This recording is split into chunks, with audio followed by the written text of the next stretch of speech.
पौलुस ने कहा कि अगर ये पवित्र आत्मा तुम्हारे अंदर है और जो गैर भाषा पवित्र आत्मा के वरदान अगर तुम्हारे अंदर है, तो अगर तुम गैर भाषा बोलोगे तो तुम उन्नति का कारण बनोगे। लेकिन जो गैर भाषा में बातें करता है वो अपनी उन्नति करता है, प्राण की, शरीर की, आत्मा की। अगर आप गैर भाषा बोलते हो तो बाइबल बताती है आप अपनी उन्नति करते हो, अपने शरीर की, प्राण की, सोल की, अपनी आत्मा की आप उन्नति करते हो। आपको नहीं मालूम आपके बिजनेस में कौन आपको धोखा दे रहे हैं। आपका बेस्ट फ्रेंड है या आपका बेस्ट एनिमी, आपको मालूम नहीं। गैर भाषा उसे एक्सपोज करती है। गैर भाषा में बोलना उस व्यक्ति को जाहिर करता है। परमेश्वर सब कुछ जाहिर नहीं करता, कुछ चीजों को वो रख छोड़ता है न्याय के लिए, पर वो जाहिर करता है बहुत सी चीजों को। आपके पास गैर भाषा नहीं है, आप 90% पीछे हो। अगर आप बेस्ट भी दोगे अपनी लाइफ का तो भी 10% होगा वो। अगर आप बेस्ट भी करोगे, अपनी लाइफ से बेस्ट भी दोगे प्रभु को, तो वो 10% होगा। अगर आप पूरा पेपर भी करोगे तो आपके 10 नंबर आएंगे, अगर आपके पास गैर भाषा नहीं है तो। एक बंदा बेचैन होकर उठा रात को, उसे मालूम नहीं था वो बेचैन क्यों है। उसने गैर भाषा में प्रेयर करनी शुरू की। उसे होली स्पिरिट ने गैर भाषा दी हुई थी, वो गैर भाषा में प्रार्थना कर रहे हैं, प्रेयर कर रहे हैं। 1 घंटे बाद वो बेचैनी 2 घंटे बाद खत्म हो गई, वो सो गया। थोड़े दिन बाद उसका सगा भाई उसे मिलने के लिए आया। उसने बताया क्या कि भाई कैसे हो गया। उसने कहा कि एक दिन मेरे को रात को अटैक हो गया था और मैं मर गया था। मुझे हॉस्पिटल लेके जा रहे थे और मेरा प्राण मुझसे निकल रहा था, मुझे मालूम था मैं मर रहा हूं। कहता पता नहीं एकदम से क्या हुआ कि मेरी बॉडी में गर्मी आनी शुरू हो गई और मैं ठीक हो गया। और डॉक्टर ने कंफर्म किया ये हार्ट अटैक था, मेजर हार्ट अटैक। और उसने बताया कि मेरे को उस दिन मालूम नहीं था कि क्या हो रहा है, पर मेरे अंदर एक अजीब सी बेचैनी थी और पवित्र आत्मा ने मुझे गैर भाषा में प्रार्थना करने के लिए बोला और मैंने प्रार्थना करनी शुरू की और थोड़े घंटे बाद मेरी वो बेचैनी खत्म हो गई और उसके बाद मैं सो गया।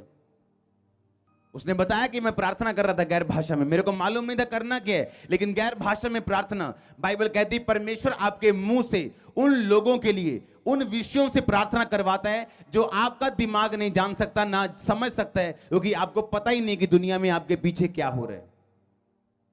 आपका एनिमी आपका दोस्त बना हुआ है, आपका दोस्त आपको दुश्मन लग रहा है, आपका तारनहारा, आपका डिवाइन हेल्पर, आप उसे इग्नोर कर रहे हो। क्यों? आपके एंटीने हिले हुए हैं। जब आत्मिक एंटीने हिले हुए हैं तो लाइफ की पिक्चर खराब है और पूरी तरह से क्लियर नहीं आ रही, और टीवी देखने में बोलते हैं ना मजा नहीं आ रहा क्योंकि पिक्चर क्लियर नहीं है। अगर आप दिन में 6 घंटे प्रार्थना करते हैं, 5 घंटे से ज्यादा प्रार्थना आपकी गैर भाषा में होनी चाहिए।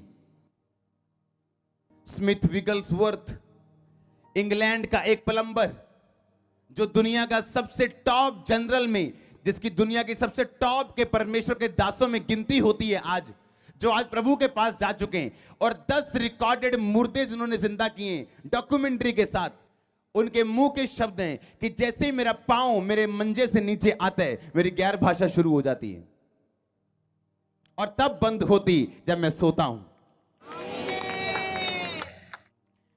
क्योंकि गैर भाषा बोलने में आपको बताने की जरूरत नहीं, आप गैर भाषा बोल रहे हो।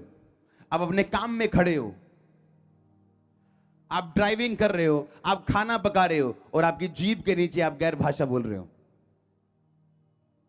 और जैसे ही आप गैर भाषा बोल रहे हो, परमेश्वर एक बर्थ, एक जन्म आपके अंदर देता है उन चीजों को जिन्हें आप समझ जाते हो कि ये मेरे दिमाग की उपज नहीं, ये होली स्पिरिट ने मुझे करने के लिए बोला है।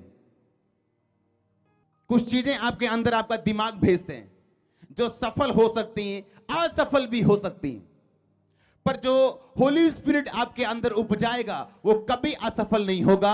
लोग आपको कभी असफल होता नहीं देखेंगे अगर वो होली स्पिरिट ने उपजाया है तो। लोग पूछते हैं मैं कौन सा बिजनेस करूं जी, मुझे पापा से मिलना है, मुझे पूछना है क्या करूं। अगर आप पवित्र आत्मा के साथ जुड़े हुए हैं, प्रभु के साथ जुड़े हुए हैं, अगर आप पाप से अलग हैं तो पवित्र आत्मा आपके अंदर जो उपजाएगा वो सफल होगा। पर अगर वो आपके दिमाग की उपज है और आप प्रभु से अलग हैं, तो आप चर्च में आ रहे हैं तो आप मुझे अपने फेलियर में शामिल मत करो। बाद में आप प्रभु पे दोष लगाओ, प्रेयर पे दोष लगाओ कि आप स्पिरिचुअल नहीं है। ये सबसे बड़ी कमी है। अगर चर्च में 50% लोगों के पास गैर भाषा नहीं है तो आप सोचो क्या होगा कि चर्च में 50% लोग जो हैं वो पवित्र आत्मा की बात को 90% सुन ही नहीं पा रहे हैं। आपके अंदर गैर भाषा के लिए प्यास होनी चाहिए। मेरे अंदर प्यास थी गैर भाषा के लिए, पवित्र आत्मा के लिए। मुझे चाहिए, मुझे पाने हैं। और मैंने बपतिस्मे से पहले पवित्र आत्मा पाया, बाद में नहीं। और बपतिस्मा ये नहीं मैंने लेट लिया है। तब ऐसा नहीं होता कि हर संडे बपतिस्मे होते थे। तब ऐसा होता था, हाँ जी बपतिस्मा लेना है जी, हाँ 2 महीने बाद बारी आएगी। तो 2 महीने में इंतजार कर रहा हूं। अगर मेरे को उसी टाइम देते तो मैं उसी टाइम लेता, चाहे हफ्ता हुआ था, 2 हफ्ते हुए थे। इसलिए पवित्र आत्मा मुझे पहले मिला था क्योंकि मैं अपना दिल प्रभु के लिए खोल चुका था और कोई काम नहीं था मेरे को। क्योंकि जैसे ही आप पवित्रता में चलते हो, आपके अंदर एक इच्छा है परमेश्वर में चलने की। कोई अनकन्फेस्ड सिन आपकी लाइफ में नहीं है। जानबूझ के आप कोई पाप नहीं कर रहे हो। जितना आपको मालूम है उसमें आप 100% वफादार हो, तो पवित्र आत्मा मिलता है आपको। यीशु मसीह ने कहा मैं तुम्हें अनाथ नहीं छोड़ूंगा। आप अनाथ हो अगर होली स्पिरिट आपके पास नहीं है तो।